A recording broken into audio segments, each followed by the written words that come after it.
Eu sou Adriano Moneta, este é o programa Segurança Pública em Debate, realizado pelo Sindicato dos Delegados de Polícia do Estado de São Paulo, com o apoio da ACESP, a Associação dos Canais Comunitários do Estado de São Paulo, que está distribuindo esse nosso conteúdo. No programa de hoje, nós vamos debater a atuação das delegacias de defesa da mulher nos casos de violência doméstica. E para falar sobre este assunto, eu apresento agora as nossas convidadas. Ivna Shelby, delegada titular da DDM de Barueri, pós-graduanda em Ciências Criminais. Raquel Kobashi Galinatti, presidente do Sindicato dos Delegados de Polícia do Estado de São Paulo. Patrícia Chalfun, delegada de Polícia da 1ª DDM da capital, professora de Direito Constitucional e Administrativo. Jaqueline Valadares, delegada titular da 2ª DDM da capital, professora de Processo Penal na pós-graduação da Universidade Paulista. Muito bem, para falar de um assunto tão importante como este, eu queria começar com uma pergunta genérica para que a gente vá se aprofundando no tema ao longo do programa. E aí vocês decidem quem é que vai responder primeiro, não é? Como é que se caracteriza a violência doméstica e familiar na lei que todo mundo conhece como Maria da Penha? Doutora Jaqueline, a senhora primeiro. A Lei Maria da Penha, ela traz especificamente as hipóteses em que poderão ser caracterizadas. Será caracterizada a violência doméstica. Então, ela vai ser caracterizada sempre que a violência for praticada no ambiente doméstico, em decorrência de relação familiar ou em decorrência de relação íntima de afeto. O que quer dizer relação íntima de afeto? Como assim? Quais são as vertentes, quais são as variantes? A relação familiar vai ser aquela em que eles tenham, por exemplo, algum vínculo de parentesco, seja sanguíneo ou não. Relação doméstica são aquelas pessoas que vivem, por exemplo, no mesmo ambiente, né? Doméstico, no mesmo lar. E a relação íntima de afeto é a mais comum quando a gente trabalha com a questão da violência doméstica, que são os relacionamentos amorosos. Então, seja namoro, união estável, casamento, ou qualquer outro relacionamento, ainda que não receba essas nomenclaturas, mas que seja uma relação íntima entre o autor e a vítima. É maioria, nos casos de violência doméstica, esses que a senhora colocou agora, desses exemplos ou não? A gente recebe... Ou são maioria, né? São maioria. A gente recebe denúncias envolvendo todos os casos, mas de fato o que acaba aparecendo com mais frequência na delegacia são os casos envolvendo a Lei Maria da Penha relacionados à relação íntima de afeto. Ainda é o que chega mais como denúncia e é o que a população associa mais com a Lei Maria da Penha também. Esse fato, muito, né? Isso, pois não, doutora. Primeiramente, é um grande prazer poder participar desse bate-papo com as colegas que são autoridades em Delegacia da Mulher, doutora Patrícia, doutora Jaqueline e doutora Ivna. Na realidade, a gente tem que esclarecer uma confusão. Muitas pessoas chegam à delegacia e falam: eu sou vítima de violência doméstica. É importante alertar que a Lei Maria da Penha, a Lei 11.340, ela protege a vulnerabilidade da mulher em situação de violência doméstica. É de se alertar que o homem, quando ele também está numa situação de violência doméstica, ele não é protegido por essa Lei 11.340. É importante pontuarmos, pois muitas pessoas, quando elas se dirigem à delegacia, apesar do nome, apesar do nome da lei estar alcunhado como Maria da Penha, muitos homens também ainda hoje se dirigem à delegacia achando que, se é no âmbito familiar, de uma violência doméstica, ele também poderia ser protegido. Existem situações em que a lesão corporal ela tem uma especificidade, mas não abarcada pela Lei 11.340.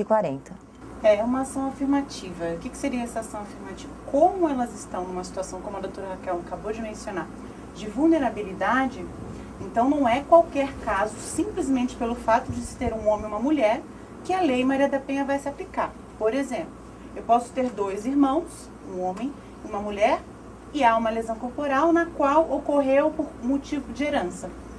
Motivo de herança não é uma questão de gênero feminino, tá? Então eu poderia ter, por exemplo, 2 homens que estão brigando também pela mesma questão.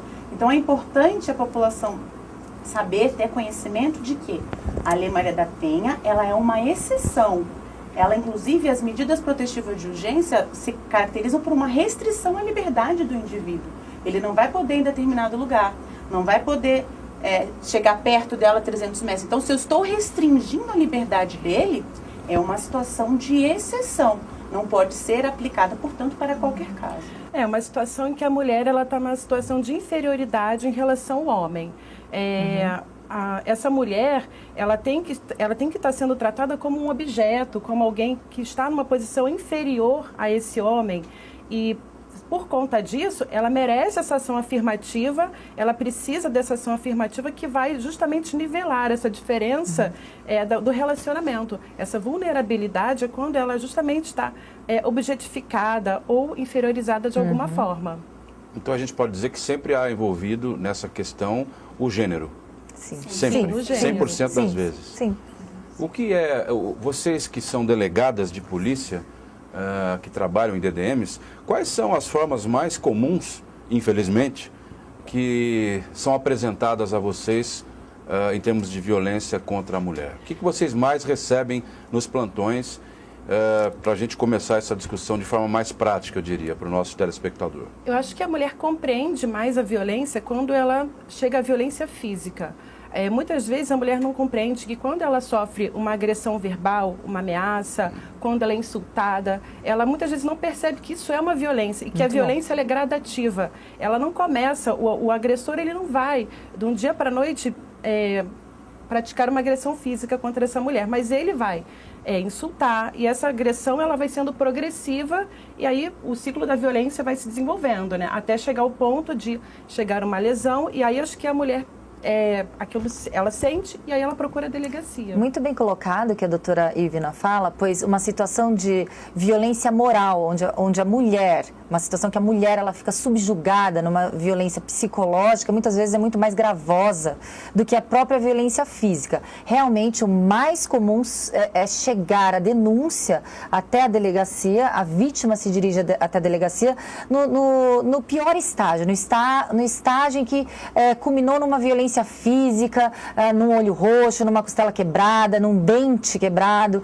Porém, toda essa situação é porque ela ficou subjugada por aquele agressor. Aquele agressor muitas vezes proíbe essa mulher de relacionamentos, de amizades, ou até mesmo proíbe ou a deixa tão intimidada que deixa aquela mulher tão insegura, tão desprovida de vontade, que ela não percebe que está sendo vítima daquela coação moral, daquela violência moral em que despe a mulher da sua própria personalidade. Essa violência, podemos falar, né, doutoras, que fazem parte da cifra negra. Essas violências muitas vezes não chegam até o conhecimento da delegacia de polícia, da delegada. E muitas vezes quando chega, já é uma situação limítrofe ou uma situação fatal, que já aconteceu até um feminicídio ou uma tentativa de feminicídio. Uma questão interessante em relação a esse ponto é o seguinte: ela não sabe que sofre violência doméstica porque todas as gerações, a mãe, a avó, também sofrem.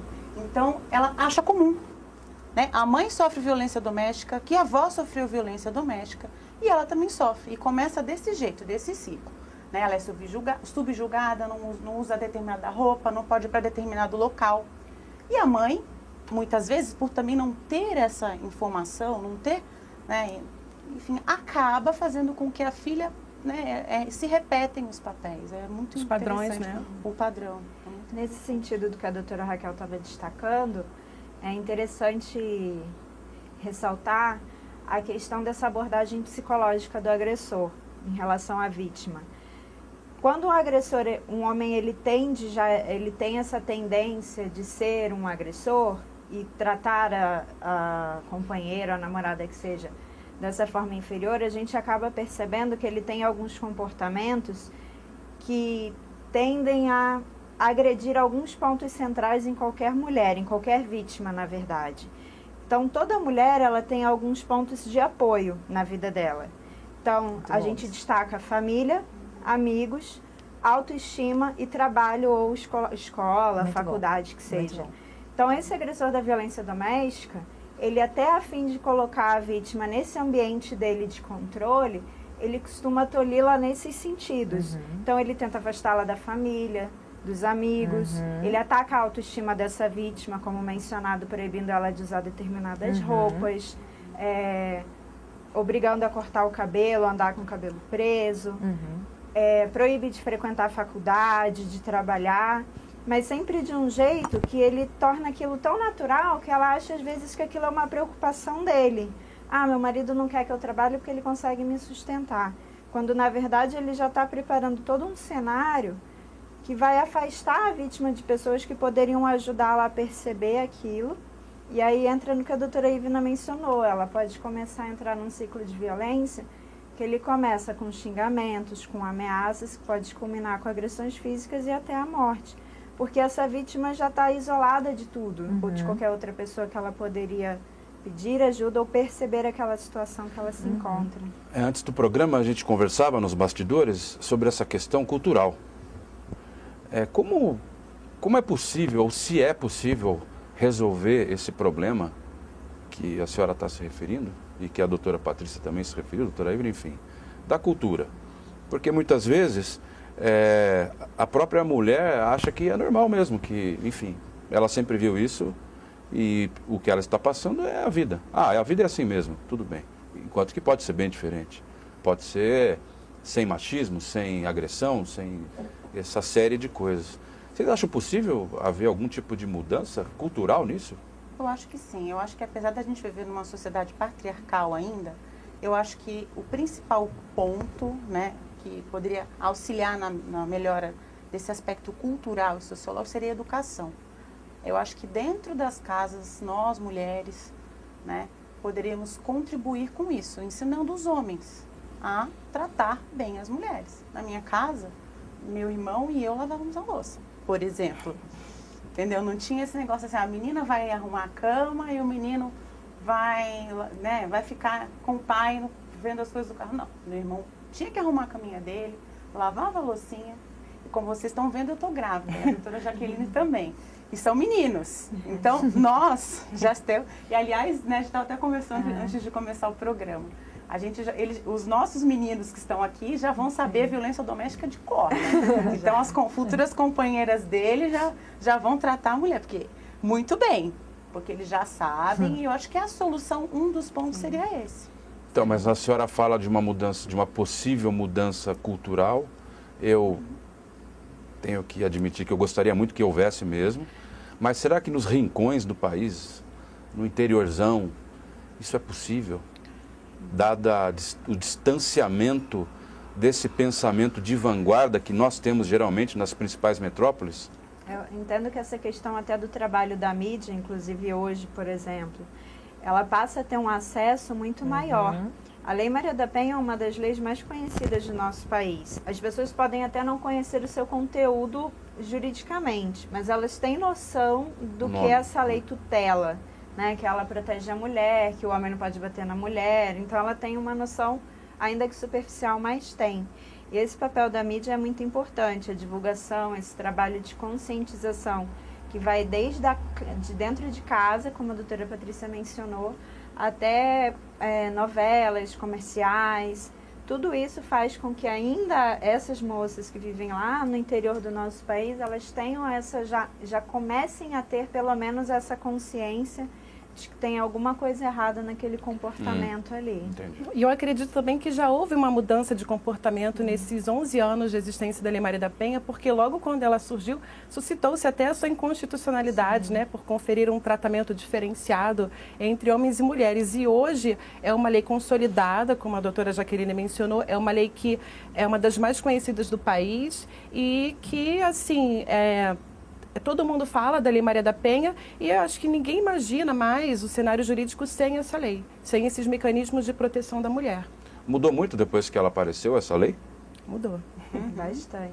Mudou bastante. Até porque existia uma situação antes da Lei Maria da Penha, em que a vítima ela se dirigia até uma delegacia, eu vou falar o termo chulo, prestavam uma queixa, entre aspas, e aí o doutor ou doutora, delegado ou delegada gostaria de retirar a queixa. Hoje não existe mais essa possibilidade. A vítima chega até a delegacia, retrata o fato criminoso e esse fato não pode mais ter aquela desistência de denunciar. Imediata, né? Somente após uma audiência.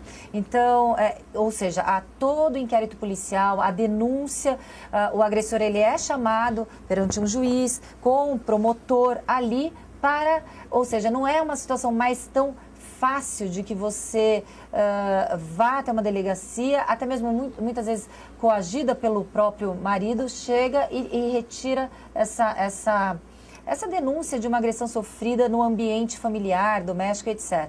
Então, houve sim uma mudança de comportamento até mesmo dos agressores, pois eles acham hoje, o agressor, ele sabe que hoje terá uma consequência mais grave aquele ato praticado. Não raras vezes eu lavrei um flagrante por agressão e a mulher chegava, doutora, eu quero retirar, como é que eu faço para tirar o meu marido? E não havia como, entendeu? Agora é ação pública, incondicionada, e aquilo vai seguir de ofício, ela não tem mais como voltar atrás. Mas isso não provoca ainda hoje, na mulher agredida, uma hesitação no momento de consolidar a sua queixa numa delegacia de polícia? O que a gente percebe nos plantões é que algumas delas vão lá para entre aspas, para dar um susto no companheiro. Porque elas não querem naquele momento a separação, elas não entendem que ele seja uma pessoa ruim a ponto de necessitar ser preso. Elas querem fazer um registro da ocorrência para deixar aquilo consignado e mostrar para o companheiro dela, falar, olha, a polícia está de olho no que você está fazendo. Se você continuar fazendo isso, vão ter consequências. O que acontece hoje na esteira do que as doutoras mencionaram é que alguns crimes, como a lesão corporal, a vítima não tem mais esse controle sobre o registro da ocorrência. Então, a partir do momento em que ela faz o boletim, o inquérito vai ser instaurado automaticamente, colhidas as devidas provas, vai ser iniciado o processo criminal, ainda que contra a vontade dessa vítima. Outros crimes, porém, ela ainda tem esse poder na mão dela, que seria, por exemplo, o crime de ameaça, que ela tem o prazo de representação, que seria o prazo para que elas processassem o autor criminalmente, que é um prazo de 6 meses, assim como crimes contra a honra, como injúria, calúnia, difamação. E aí, nesses crimes mais leves, elas ainda têm um pouco desse controle. Mas, como já mencionado, elas só vão poder se retratar dessa representação em audiência perante um juiz, para que o juiz tenha certeza de que ela não está sendo coagida a retirar essa queixa. Que isso, é? E ainda assim, se ela o fizer antes do oferecimento da denúncia. Sim. Exatamente. Porque depois não tem mais possibilidade. Depois não tem mais essa possibilidade. Ainda hoje, mesmo com todo esse trâmite, existe a situação, por mais estranha, bizarra que possa parecer, a própria vítima chega. Isso aconteceu em um plantão. Eu nunca trabalhei numa delegacia da mulher, mas as delegacias comuns também atendem muitos casos de violência doméstica, principalmente nas periferias de São Paulo, principalmente sábado, domingo, feriado, e principalmente no verão. Parece que a violência doméstica ela se aflora no verão. E assim, muitas vezes a mulher chega ali em um estado ensanguentada. Após a lavratura do flagrante, por ser possível o delegado ele poder deliberar pelo arbitramento da fiança ou não, a própria vítima querer pagar a fiança. Então, por muitas vezes eu já neguei a fiança, determinei um flagrante sem a fiança por essa situação. Então, a vítima, muito bem colocado pela doutora Jaqueline, pela doutora Ivna e pela doutora Patrícia, a vítima ela não percebe que ela é vítima. Muitas vezes ela se sente até culpada por estar sendo agredida. Então, a vítima, quando acaba aquele calor dos fatos, quando já estão ali terminando os trâmites do flagrante, que já se passaram 2 ou 3 horas, a vítima começa a se culpar. Eu já peguei um caso, inclusive no plantão, que a vítima, ela não queria, ela chegou na delegacia, né, ele tinha ameaçado de morte. Ela decidiu representar contra a ameaça de morte. Começamos os procedimentos para lavar o flagrante. No meio do flagrante, ele continuou ameaçando. Se você assinar, ele falava para ela, se você assinar os papéis, etc, à sua frente? Te matar. Ele já estava na frente dos policiais, né? Dos policiais. Poxa, mas militares. ousado, hein? Sim. E ela ficou com medo. Por quê? Porque ele achou que ele queria que ela não assinasse os procedimentos. Ela ficou com muito medo. Então foi um caso bem interessante. Graças a Deus deu tudo certo. Ele continuou recolhido. E a gente conversou com ela, orientou o que era melhor, explicamos para ela que ela ia ser protegida, concedida a medida protetiva, mas para você ver como psicologicamente eles mexem com ela. A doutora Raquel mencionou que antes da lei, depois da lei, houve uma mudança de comportamento dos agressores. Essa mudança ainda precisa ser maior, na opinião de vocês? Porque apesar da lei, a gente recorrentemente vê nos telejornais, nos jornais, notícias de homens que chegam e matam. Houve um exemplo de uma enfermeira que foi morta na unidade de saúde, não é? E que, aliás, tinha pedido medida protetiva, enfim, estava esperando, aquela história toda. Depois a gente vai entrar nesse assunto. E apesar da lei ter sido mudada, salvo engano, porque essa questão de poder retirar, isso foi mudado ao longo dos anos, não é? Sim. Foi mudado pela Lei Maria da Penha. Pela própria lei? Pela Lei Maria da Penha. Ótimo. Mas apesar disso, ainda tem homem que perde a cabeça, vai lá e mata. Sim. E como é que vocês, como delegadas de polícia, enxergam essa questão? Ela transcende a questão policial, não transcende? Não, primeiro que assim, o homem não perde a cabeça e vai lá e mata. O homem já é um agressor, já é um criminoso. Sim. Isso não existe desculpa para a agressão ou para a prática do crime. O homem, é muito comum falar assim, nossa, eu perdi a cabeça... Não, eu retiro essa frase, desculpa. Eu perdi a cabeça essa frase foi péssima, a mulher. Foi péssima. Eu perdi a cabeça e espancou a mulher. Não. É uma frase de defesa, né? Ele não perdeu a cabeça e espancou a mulher. Ele já é um criminoso, ele já tem um caráter criminoso e que deve ser coibido, deve ser punido e deve ser processado. Agora, a mudança que há são aqueles que não são criminosos e querem dar uma desculpa de que perdeu a cabeça, sabendo que já não será tão fácil, já não será tão... Não haverá uma impunidade ou uma facilidade nesse quesito, aí sim. Porque aqueles que são criminosos praticarão o crime com lei ou sem lei. Eu percebo isso. O que eu observo, assim, nos casos em que a vítima toma uma atitude, logo quando ela percebe a violência, naquelas manifestações iniciais, que é um xingamento, uma ameaça, um empurrão, o que eu percebo é que o caso não evolui. Então, assim, esse sujeito, ele vai à delegacia, ele vai prestar esclarecimentos, ele vai ser esclarecido das consequências dos seus atos. Mas só dela ser empurrada, ela pode ir numa delegacia já e prestar e fazer a denúncia? Sim. Ah, que ótimo. A gente precisa falar isso, porque tem muita gente assistindo a gente que talvez não saiba também. As pessoas não têm tem muita mulher que está assistindo a gente, pode estar sendo agredida, pode estar sendo empurrada, pode estar sendo xingada pelo companheiro e não sabe disso. Você pode ir na delegacia, a delegada está falando.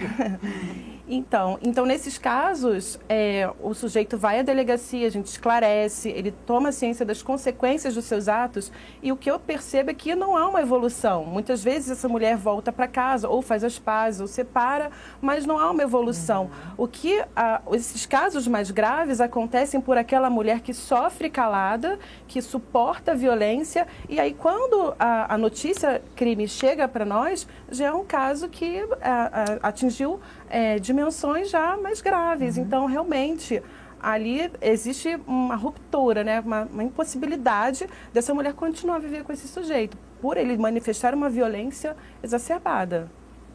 Vocês veem isso também nos seus trabalhos? Sim. Mas aparecem mulheres que vão lá efetuarem denúncias por terem sido xingadas somente, por exemplo? Ou... Sobre esse aspecto que você está mencionando, é interessante a gente destacar que a Lei Maria da Penha, quando ela fala dos tipos de violência, ela elenca exemplificativamente 5 tipos de violência. Vamos lá, quais? Violência física, a violência moral, a violência psicológica, a violência patrimonial e a violência sexual. Vamos dar exemplo? A Lei Maria da Penha, ela não traz os crimes propriamente ditos. Os crimes a gente vai encontrar na legislação, no Código Penal ou em outras leis. Mas ela exemplifica os tipos de violência.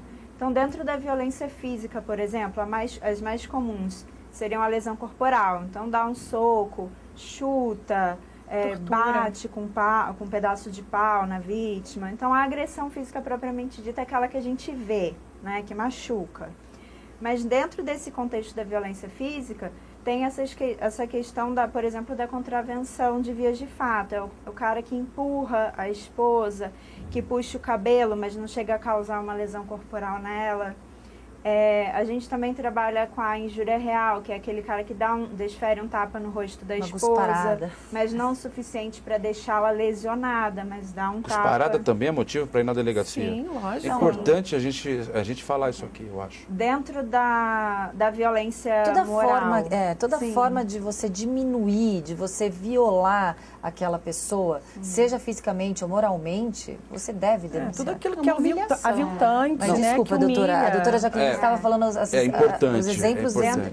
Mas esse bate-papo também é importante, vamos continuar. Dentro da violência moral, por exemplo, a mais comum que aparece na delegacia é a ameaça, é dizer que vai matar. A questão da ameaça também é importante a gente trazer as interpretações atuais, né? Não a interpretação, os cenários atuais. A gente está acostumado com a ameaça tradicional, digamos assim, né? Do autor virar e falar, eu vou te matar, se você me largar, você não vai ficar com mais ninguém, eu te mato. Mas hoje em dia, até em razão da evolução do mundo moderno, eles mandam ameaças de forma subliminar. Então, por exemplo, ano passado, teve, acho que em dezembro, no Natal, uma família foi assassinada porque o rapaz invadiu a festa de Natal ou de Ano Novo, não me recordo, e matou a família inteira da lá na região de Campinas. E na semana seguinte, eu recebi uma vítima para fazer ocorrência que o marido mandou a capa desse jornal para ela. Não falou absolutamente nada, simplesmente mandou a capa do jornal. Então não ficou aquela ameaças claras, mas para bom entendedor o recado foi dado. Mesma coisa o WhatsApp. Manda aquelas carinhas, aqueles smiles, né? A caveirinha, o tiro. Então ele não precisa ser tão claro no que ele está falando, basta que ela entenda o recado. Mas ela pode denunciar isso à polícia? Pode, perfeitamente. Deve. O que importa é a ameaça, o conteúdo da conduta dele. Doutora, não corre o risco dela chegar com o jornal na delegacia e o delegado falar, isso não é nada? Não, porque aí ela vai contextualizar aquele jornal. Já tive vítima de chegar na delegacia arrastando coroa de flores. Porque ela separou do companheiro, ele inconformado com o término, mandou uma coroa de flores. Aqui já é fulana de tal. Então o recado foi dado para ela. Mas aí é bem explícito, né? Sim. É mega explícito. Mas eles são de uma criatividade para cometer esse tipo de crime que poderia ser melhor utilizado em outras áreas, né? Mas eles utilizam para a prática do crime. Então elas precisam ter consciência que às vezes o crime ele sai um pouco daquela regra, né? Do eu vou te matar. Ele manda uma coroa de flores, ele manda uma caveirinha, ele manda uma capa de jornal. A questão da violência psicológica, né?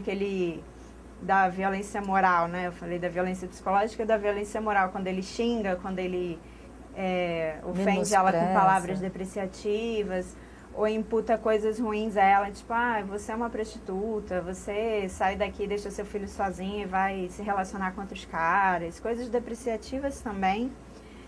Com relação à violência patrimonial, o que eu percebo bastante é a questão de dano, dele danificar coisas da vítima, então quebrar celular, quebrar coisas de interesse dela, objetos dela, que configuram um crime, que é o crime de dano. Hoje em dia, como eu trabalho numa região que eu atendo alguns bairros nobres, o que eu tenho percebido também de violência doméstica lá? Rastrear a companheira. Eu tenho pego muitos casos lá em que o companheiro está rastreando a esposa. Então ele coloca GPS no carro sem que ela saiba para tomar conta de todos os ambientes em que ela está frequentando. Não deixa de ser um tipo de violência. E aí quando a gente submete o veículo da vítima à perícia, a gente encontra esse aparelho rastreador. E aí ele vai responder por uma contravenção penal, mas vai responder criminalmente. Então as formas de violência doméstica são as mais diversas. Se a vítima tiver alguma dúvida de que ela esteja passando por alguma questão, mas se ela sabe ou não que é crime, vá a uma delegacia se informar. Se não for, ela vai ser devidamente encaminhada para um atendimento psicológico ou o que seja. Mas se for crime, o registro dela já vai ser feito no momento. Como é que vocês veem, aliás, vocês falaram muito bem da Maria da Penha, porque realmente mudou todo o cenário, mas vocês não acreditam que seria preciso uma legislação ainda mais forte para punir o agressor? Porque nesse caso aí que a senhora se referiu, doutora Jaqueline, ele vai responder por uma contravenção. Sim. Não seria o caso de das leis arrocharem um pouco? O que vocês pensam a respeito disso? Eu entendo que nós temos leis eficientes até, o que há necessidade é de que a punição seja um pouco mais efetiva. Então, por exemplo, na lesão corporal, na maior parte dos casos, o réu ele é condenado a um regime aberto. Então, a lei existe, o crime existe, mas a punição não é tão efetiva assim. Então, talvez um recrudescimento das penas, talvez. Só das penas. Mas das penas. Entendo. Mas a maioria das situações, elas já vêm abarcadas. A gente já tem tipo penal para isso. Entendo. Mas evitar, né, esse regime aberto que passa para a vítima uma a Lei Maria da Penha impunidade. proibiu cesta básica, substituição de pena, que recai apenas sobre a pena de multa, mas ainda assim a legislação ela não acompanhou, né, essa evolução. Então ainda é o Código Penal de 41, a lei de contravenções penais também de 1941, que estão aí em desacerto com a necessidade de punição do agressor. Muito bem. Vamos então, nesse momento, interromper o primeiro bloco. A conversa está muito boa. Hoje está fluindo bem. É um assunto muito importante. Espero que você que está nos assistindo esteja aproveitando. Este é o programa Segurança Pública em Debate, realizado pelo Sindicato dos Delegados de Polícia do Estado de São Paulo. E hoje o assunto é a violência doméstica. Na verdade, a atuação das DDMs nos casos de violência doméstica. Nós ficamos por aqui, primeiro bloco, segundo bloco já. Não saia daí.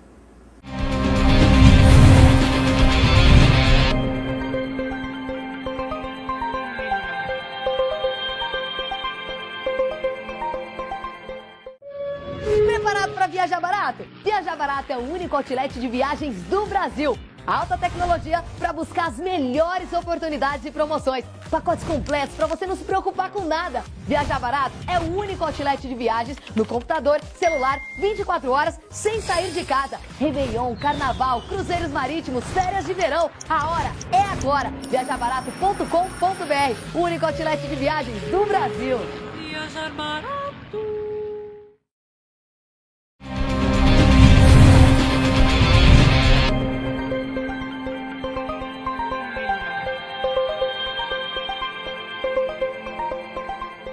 Olá, este é o segundo bloco do programa Segurança Pública em Debate. Hoje nós estamos conversando a respeito da atuação das DDMs nos casos de violência doméstica. Eu quero reapresentar as nossas convidadas de hoje. Nós temos aqui conosco a doutora Ivna Shelby, delegada titular da DDM de Barueri, a doutora Raquel Kobashi Galinatti, que é presidente do Sindicato dos Delegados de Polícia do Estado de São Paulo, a doutora Patrícia Chalfun, que é delegada de polícia da primeira DDM da capital, e a doutora Jaqueline Valadares, delegada titular da segunda DDM da capital. E uma coisa interessante é a seguinte: todas as quatro são oriundas do estado do Rio de Janeiro. 3 nasceram na cidade do Rio e outra nasceu em Niterói. Nós estamos em São Paulo. São Paulo está com tudo. O Rio está com tudo em São Paulo, né? O Rio está com tudo. Vocês vieram para São Paulo por contingência do destino ou porque trabalhar na Polícia Civil aqui é melhor? A Polícia Civil daqui, eu acho que a Polícia Civil daqui é muito boa e, né, uma das melhores. Eu vim para cá pequena, com 1 ano e meio. Eu já vim para cá, para São Paulo, para Santos pequena. Já é uma paulista, então, de fato, já é uma santista. Tem tudo aí misturado. Gente, queria começar esse bloco perguntando a vocês, e eu acho que sempre de olho no que as nossas telespectadoras e telespectadores estão querendo ouvir, como é que é o atendimento numa DDM? A pessoa chega, já está com uma sobrecarga emocional violenta, porque deve ter sofrido uma agressão ou algo similar. E aí, o que vocês das DDMs estão preparadas para fazer? Na verdade, a gente já tem essa noção, né, de que a vítima de violência doméstica é uma vítima diferenciada, porque ela não é aquela pessoa que sofre um assalto na rua, uma pessoa que vai assaltá-la e nunca mais ela vai ver na vida. A pessoa que está cometendo crime contra ela é uma pessoa que, via de regra, é uma pessoa com quem ela tem um vínculo afetivo, né? E ela vai voltar para casa muitas das vezes e vai reencontrar esse agressor. Então, o atendimento já é todo voltado para atender essa mulher que chega vulnerável, fragilizada. Então, a gente tem que perceber que no momento em que a mulher chega para apresentar a ocorrência, ela está sensível e qual é o foco do atendimento? É não minimizar o problema dessa mulher, é entender que naquele momento, aquele é o maior problema para aquela pessoa. É muito interessante que são essas as sensações que a vítima de violência doméstica passa. É uma situação de vulnerabilidade, de fragilidade e muitas vezes de vergonha, pois eu falei anteriormente, por se sentir culpada de estar sendo vítima de uma violência. Muitas vezes ela não consegue dissociar porque o agressor é aquele companheiro ou aquela pessoa que ela ama, então ela muitas vezes ela tem uma confusão total de sentimentos, de angústia, de fragilidade e de culpa, que ela não consegue ver o agressor como agressor. Então, em muitas delegacias da mulher, tem psicólogo, assistente social, o próprio quadro das delegacias da mulher são preferencialmente compostos por policiais, mulheres, delegadas, investigadoras, escrivãs. Então, é muito interessante isso. Inclusive, a gente chega a perguntar, porque em algumas situações é importante ter homens na delegacia, até para contenção do agressor. E esses homens que trabalham na DDM, eles também são treinados. Tá? Eles passam por um curso na academia de polícia e eles perguntam a elas: você gostaria de ser atendida por uma mulher? As delegadas sempre são mulheres, isso é importante saber. Numa DDM, você vai ser atendido por uma mulher. Tá? Mas a equipe, muitas vezes, como a doutora Raquel falou, a maioria são mulheres, mas também é importante ter homens para a contenção do agressor. Que muitas vezes o agressor chega, né, muito exaltado, numa situação em que é necessário outro homem para contê-lo. Mas ele chega para quê? Para agredir a mulher na frente da polícia? Em flagrante. Nos flagrantes são apresentados tanto o agressor como a vítima. E às vezes o agressor, ele está num estado, ele está exaltado. E aí é preciso ter um homem para contenção, para proteção da própria mulher. Muitas vezes ele, né, não vamos dizer que ele perdeu a cabeça, que ele fala que perdeu a cabeça. Não, por favor, mas ele isso não está perdeu errado. a cabeça. Eu já levei uma lição de moral aqui. Muito obrigado, por sinal. Não perdeu cabeça nenhuma. Mas ele chega nesse estado, né? Ele chega exaltado, chega gritando. Né? E às vezes um homem, falando com ele, ajuda na contenção, no controle. Entendi. Uma fala mais grossa, né? Ele chega e, não que nós mulheres também, a gente também, na delegacia, a gente também é firme, tá? Não que não seja, mas que às vezes um outro homem ajuda na contenção. Até porque, né, doutora, eu não estou errado. Quando a mulher dá para ser brava, é pior que o homem. Sim. Mas bem pior, hein? Sim. Mas nesse ponto, A senhora já teve que ser brava com algum agressor na delegacia, doutora Jaqueline? Já tive que conter. Eu não consigo imaginá-la brava. Precisa ser brava, né? Principalmente com agressor e principalmente a gente que já trabalhou até em distrito comum antes, né? Que você lida com roubadores, homicídios, né? Na delegacia da mulher é um pouco até mais fácil da gente administrar, porque é bastante comum que os nossos agressores, na verdade, sejam covardes. Eles se utilizem da vulnerabilidade da companheira deles. Quando eles se deparam com uma mulher que não demonstra talvez aquela vulnerabilidade que ele está acostumado, é mais fácil até da gente conter. O que eu concordo com a doutora Patrícia com relação à necessidade de ter homens na delegacia, porque a mulher ela tem uma diferença física, porte físico.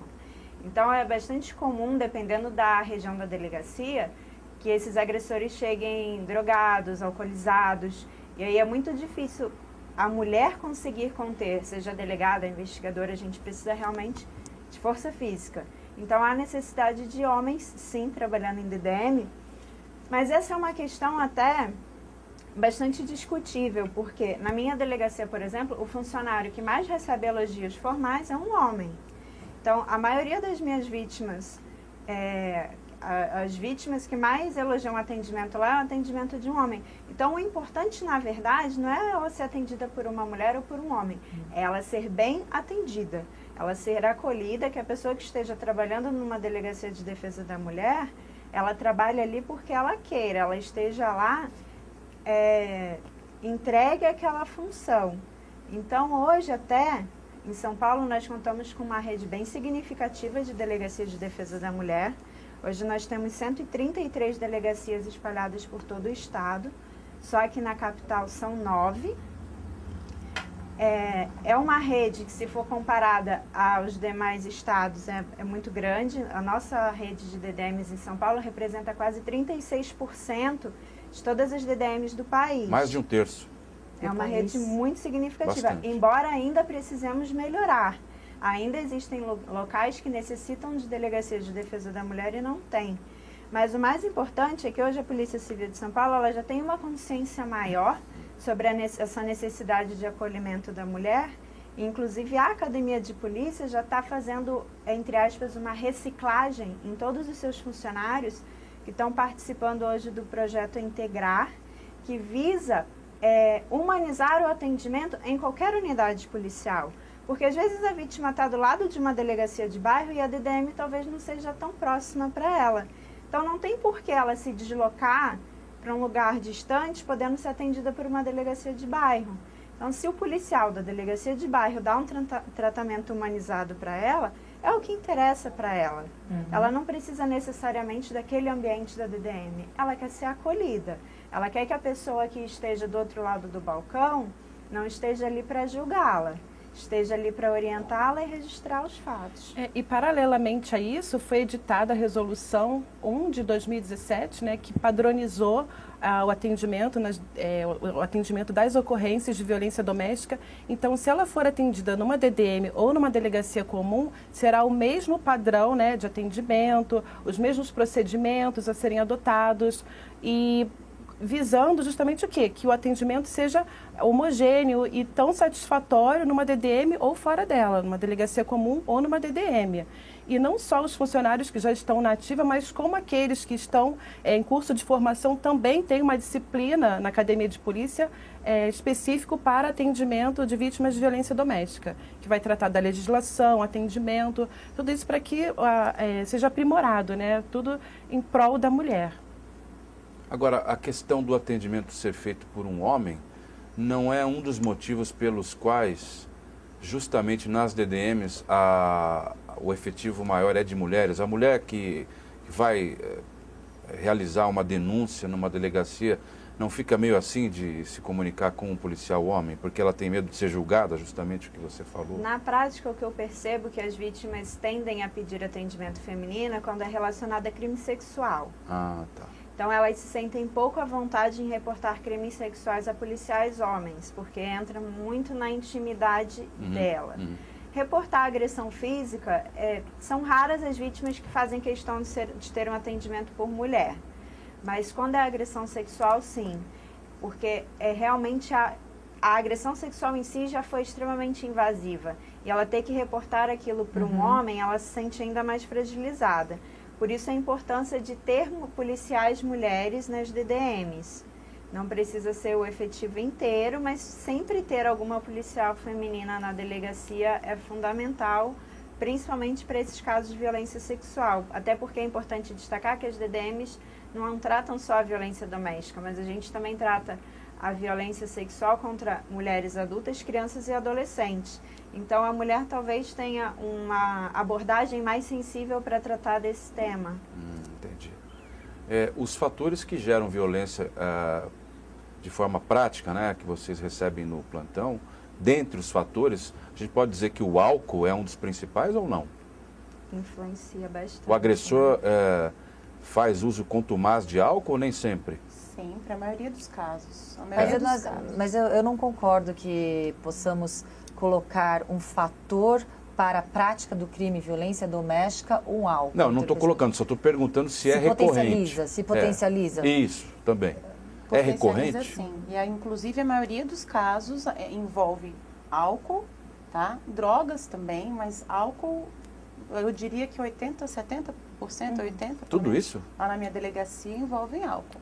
Histórico, inclusive, de alcoolismo. Inclusive, a doutora Raquel no outro bloco tinha comentado que no verão parece que aumentam os casos. Realmente é uma sensação que a gente tem na delegacia e eu entendo até que tem uma ligação direta com essa questão do consumo do álcool. Porque, de fato, no verão tá calor, é mais comum que o agressor vá num bar, beber um pouco com os amigos e a hora que ele chega em casa, ele já está sob efeito de álcool e aí acaba somando a agressividade que já é dele, que já está latente, né? E aí acaba culminando numa agressão física ou verbal, ou que seja. Então a gente percebe, assim, não é algo aleatório, realmente a gente percebe que verão, quando tem feriados prolongados, que a família fica junta mais tempo, a delegacia acaba tendo um fluxo de gente muito maior na volta desses períodos.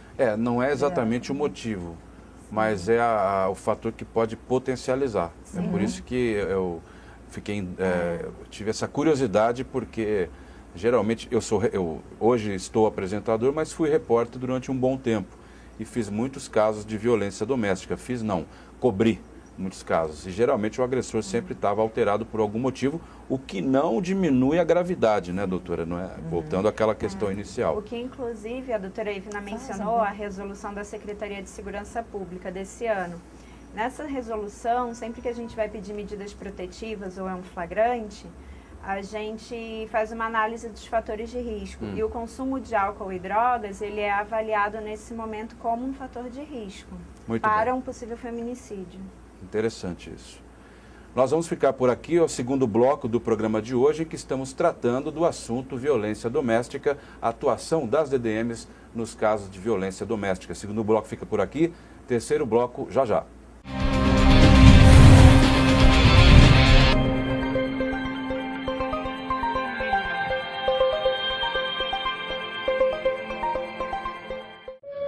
Preparado para viajar barato? Viajar Barato é o único outlet de viagens do Brasil.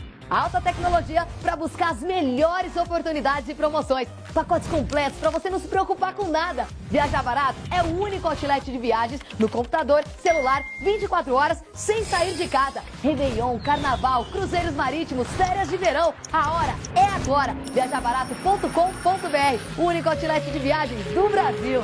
Viajar Barato.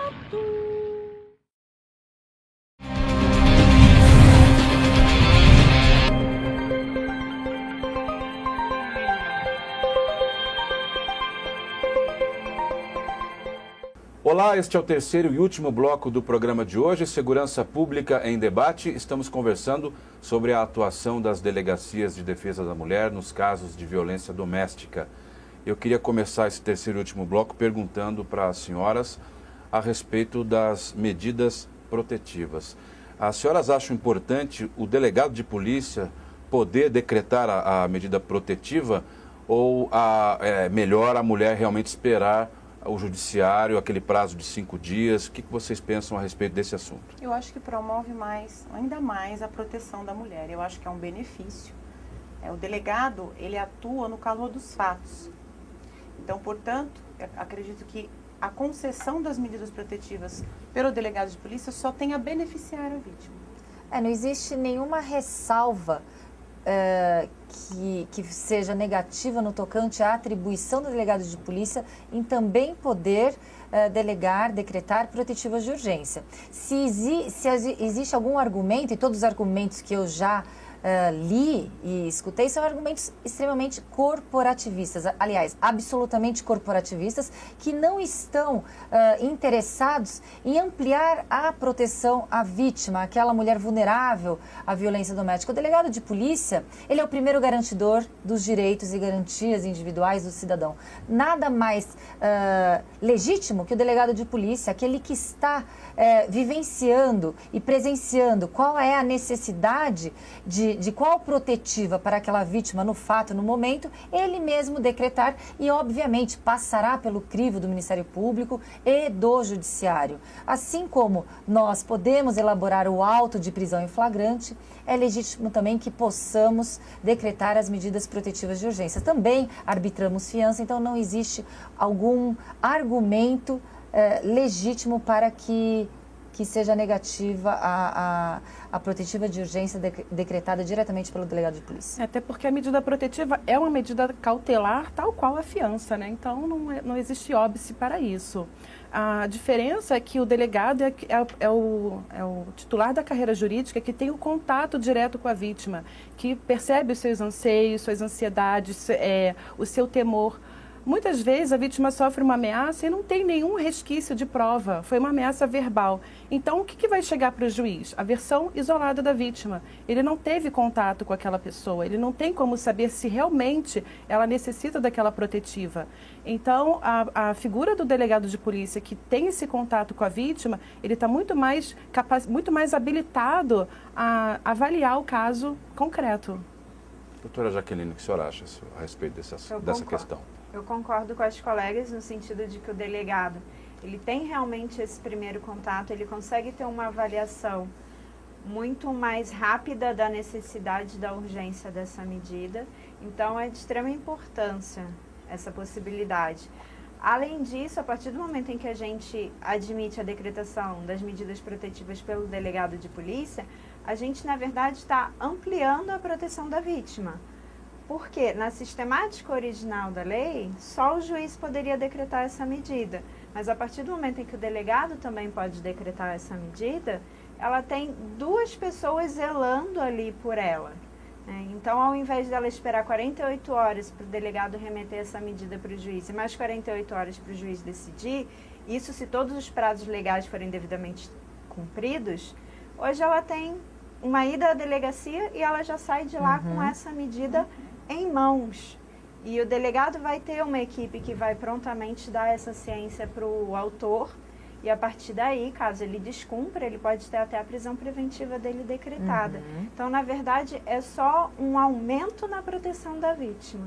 A não possibilidade de decretação da medida protetiva pelo delegado de polícia pode acarretar em morte? Na verdade, assim, vai haver um prazo para que essa medida protetiva seja analisada, julgada e concedida ou não. Então, na atual sistemática, são 96 horas, né? 48 horas para o delegado remeter. A mulher aconteceu e aí, nesse prazo... Desse prazo ocorrer algo assim? Na minha opinião, assim, não é a decretação ou não pelo delegado de polícia ou pelo juiz que acarretará a morte. A morte vem pelo intuito, pela índole assassina, homicida daquele que quer matar. Não existe uma lei ou uma protetiva ou uma prisão que vai impedir aquele ânimos. Aquele ânimo. Mas não pode, homicida. De repente, postergar ou intimidar o agressor? O que ocorre é que, ampliando esse rol para que também uma outra autoridade, no caso a autoridade policial, delegado de polícia judiciária, ampliando também o rol de mais instrumentalização para que a vítima tenha efetivado essa protetiva de urgência de forma mais rápida e célere, realmente podemos até evitar situações mais gravosas. Não só a morte, que é a situação mais grave, como possíveis agressões físicas, possíveis agressões também patrimoniais e etc. O que a senhora acha, doutora Patrícia? Eu acho que não há como impedir. Se o judiciário, eu concordo com o que a doutora Raquel falou, se é o judiciário ou se é o delegado que vai decretar a medida protetiva, não importa. O que importa é que ela vai ter essa medida estendida. Ao passo que, se o delegado de polícia, na delegacia, concede essa medida protetiva, a diferença é que ela vai conseguir o benefício com mais rapidez e podendo-se evitar, sim, essa morte, se é a intenção do autor. Inclusive, decreta-se a medida protetiva, o judiciário muitas vezes decreta com medo de que isso aconteça. Uma ameaça de morte, os crimes que envolvem violência doméstica, eles são crimes nos quais o agressor a qualquer momento pode realmente cumprir o que ele promete, por conta desse ciclo de violência que a mulher está passando. Então, como toda medida cautelar, tem que se analisar também, né, se são presentes os requisitos para a concessão da medida protetiva. Ocorre desse prazo legal a que a senhora se referiu, doutora Jaqueline, não ser cumprido, ou seja, de repente a vítima pode esperar até mais do que essas 48 horas? Sim, existem relatos nesse sentido de medidas protetivas demorarem semanas até meses nos rincões do nosso país. Porque hoje a gente está num estado como São Paulo, que a gente tem até fóruns de acesso, de fácil acesso. Mas se a gente pensar em estados do interior, né, mais norte, nordeste, interior dessas regiões, é complicado que essa medida protetiva chegue em até 48 horas ao juiz e que ele tenha 48 horas para decidir e localizar e dar ciência para o agressor dessa medida. Por outro lado, as delegacias de polícia, elas são muito mais capilarizadas. Qualquer cidadezinha de interior tem uma delegacia de polícia. Então, a partir do momento em que o delegado ele tem essa atribuição de poder deferir essa medida protetiva, ela é muito mais célere do que uma medida protetiva deferida via judicial. Não que nós delegados, queiramos retirar essa competência judicial. Não. A sistemática é o delegado defere a medida e ele encaminha a sua decisão ao judiciário para que o judiciário confirme ou não aquela decisão. Então, ninguém está querendo tirar a atribuição do judiciário. É só uma complementação, como se a gente pudesse adiantar para a vítima um atendimento. Muito bem. Doutora Ivna, doutora Raquel, doutora Patrícia, doutora Jaqueline, eu queria agradecer a presença de todas aqui hoje por esse excelente programa. Acho que a gente deve voltar ao assunto, não é, doutora Raquel? Com certeza, certamente. Dado que um programa só para esse assunto tão imenso, tão importante. Já temos até uma ideia para o próximo assunto. Exato. Crimes sexuais. Podemos bolar esse próximo assunto. Muito bem. Este foi o programa Segurança Pública em Debate, uma realização do Sindicato dos Delegados de Polícia do Estado de São Paulo. Hoje nós conversamos sobre a atuação das DDMs nos casos de violência doméstica. A você que nos acompanhou até aqui, o meu muito obrigado e até a próxima.